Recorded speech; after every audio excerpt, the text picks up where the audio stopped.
নমস্কার বন্ধুরা, দেবী কিচেনে আপনাদের স্বাগত। আমি আজকে আপনাদের একটা দারুণ রেসিপি তৈরি করে দেখাবো। আমরা যে সবজিগুলি রান্না করি সবাই সবজিগুলোর খোসাগুলি ফেলে দিই, সেই খোসাগুলো দিয়ে আজকে দারুণ একটি রেসিপি তৈরি করে দেখাবো। নিয়েছি মিষ্টি কুমড়ার খোসা, নিয়েছি লাউয়ের খোসা, দিয়ে দিয়েছি টমেটো, দিয়ে দিয়েছি আলু, সাথে দিয়েছি কাঁচা লঙ্কা। সেগুলোকে মিক্সচার করে নেব।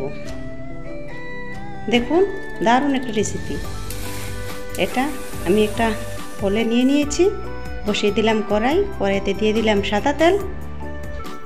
তেলটা গরম হয়ে গেলে দিয়ে দেব কালো জিরে। কালো জিরেগুলি একটু গরম হয়ে গেলে দিয়ে দেব সে ভর্তাটা দিয়ে দেব।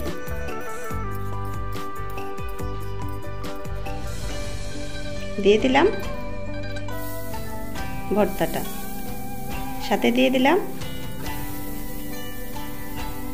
ধনে গুঁড়ো, জিরে গুঁড়ো, দিয়ে দিলাম পরিমাণ মতো লবণ, হলুদের গুঁড়ো, সব কিছু একসাথে মিশিয়ে তারপর একটু জল দিয়ে ঢেকে দিলাম।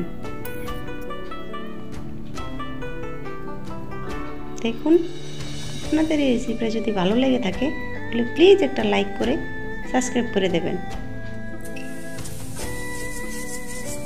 এখন ঢাকনাটা সরিয়ে নাড়তে থাকলাম, নেড়ে চেড়ে তার মধ্যে যখন ভর্তাটা হয়ে আসবে তখন দিয়ে দিলাম ঘি।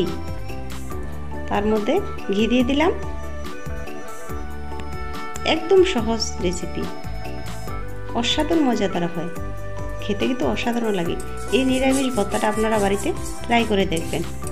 খুবই সিম্পল, খুবই মজাদার, একদম সহজ পদ্ধতিতে